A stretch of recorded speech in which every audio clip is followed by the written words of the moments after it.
day 25 of the trip. We had to pull Bruce away from the airport where he was watching the float planes land because we needed to get back on the motorcycles and get to Homer. 2 days of chill in Anchorage, and that was very good. At our VRBO. Yeah, exactly. Excellent place to call home for 2 nights. And do laundry. And do laundry. Yeah. Exactly. So it was our home base, and everybody ventured in various directions, yet got together for a lunch at a lodge on Lake Hood. And all right, so where are we going today? Well, wait a minute. The trail system in Anchorage was superb, by the way. We got plenty of walking in, and Yeah, about how many miles? I think you had a personal I best. think I got about 8 in yesterday. An 8-mile death march yesterday. Followed by the ride of your life, or the mount of. You could have added 2 more miles to that, but instead you rode the motorcycle. It was an opportunity of a lifetime. And I believe there'll probably be a video clip woven in to explain that story. I got.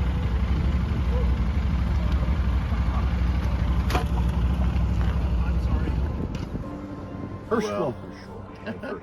Second one, The second attempt was very, very smooth. Okay, very good.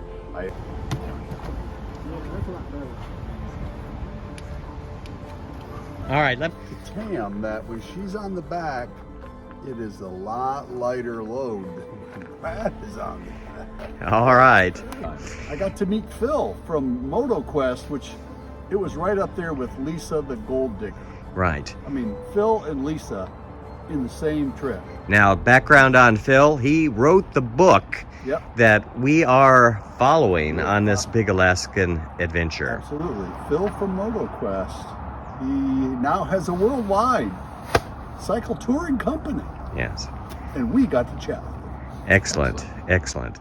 All right, what's next on the agenda? Homer. Alaska, 1. Alaska 1 all day long. All day long. The Odyssey. 220. The Odyssey of Sunday is to Homer. Excellent. Well, Weather let's. today? There is no chance of rain whatsoever. We will not get wet.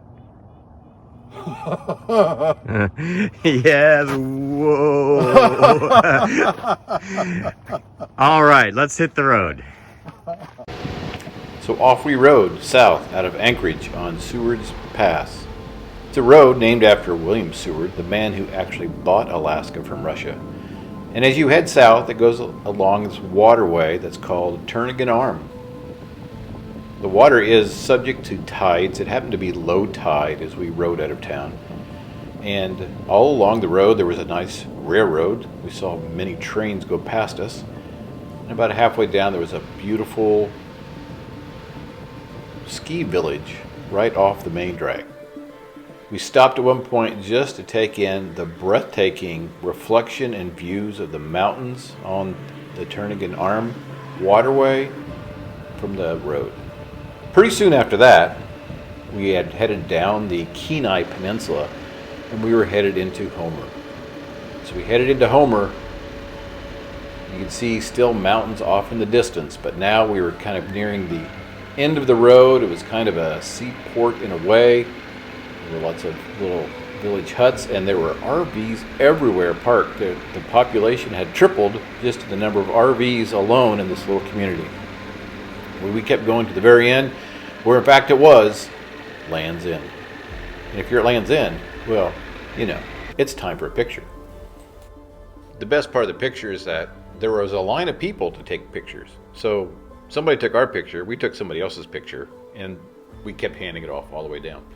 One side of the road was this collection of boats, many fishing boats. That was the main outlet for all that area. And in the shops there were earrings made out of mammoth teeth, place for touristy photos, which we couldn't resist, and a good place for lunch.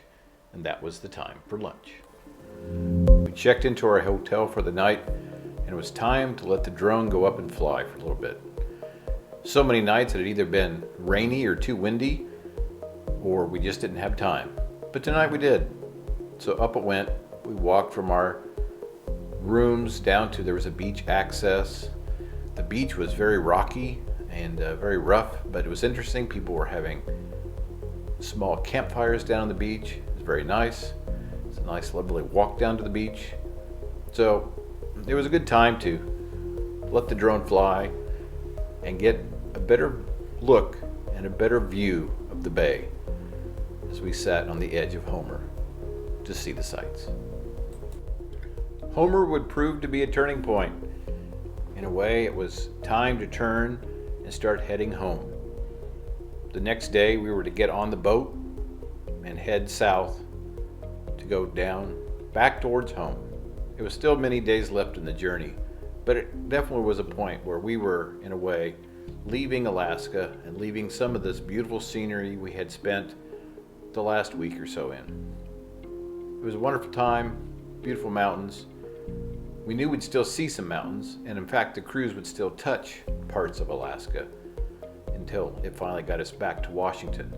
But for now, we were just going to enjoy it.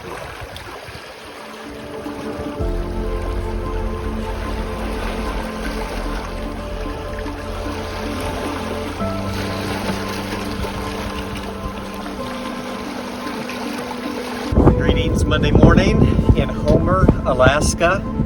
I'm a bit sad because this starts our journey home. It's been a great stay in Homer. Homer was such a surprise. It's a town of 6,000 residents, but there's probably 20,000 people here. It's like where all the RVs come to roost. That's right. But a great, looks like a fishing town. All the people we talked to that had been out on the fishing boats have caught their limits. Some good looking fish.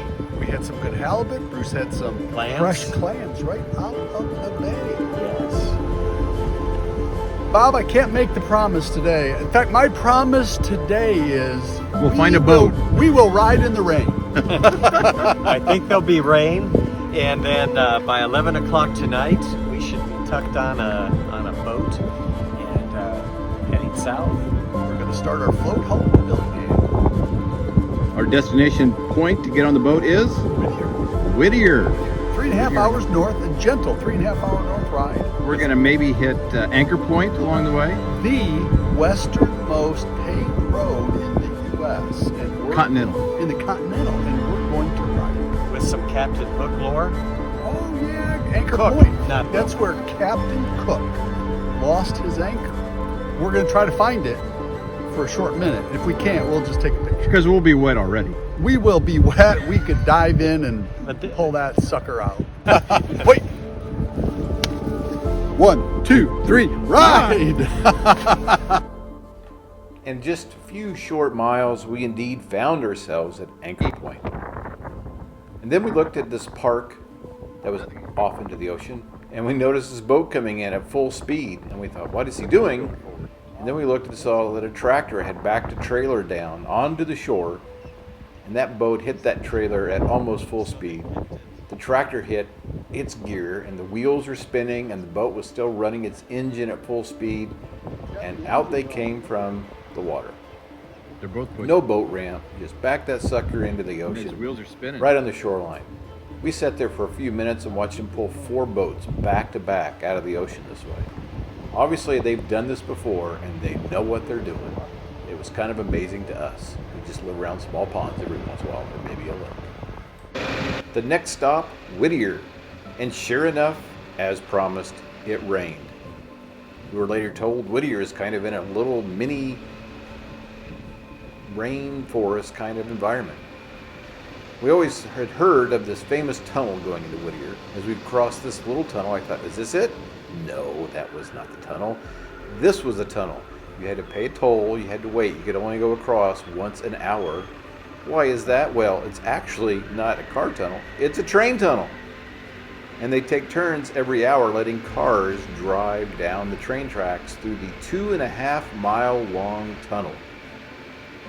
Not shown in this video because it was like almost too dark. I was recording. Is when I looked in my rear mirror and saw Bruce behind me, his headlight between the rails and honking his horn seemed a little ominous. Anyway, soon enough we rode out of the tunnel, back into rain, but we were now at Whittier and at our destination. Here we pulled into the terminal, we staged the bikes, and we went for dinner at this place that looked like it came right out of a horror movie as a haunted mansion. It was actually great. Here you can see off in the distance waterfalls coming down from melting snow and glaciers on top of these mountains next to this small town, Whittier. And there is our boat, home for the next 4 days and 5 nights. We were ready for the voyage.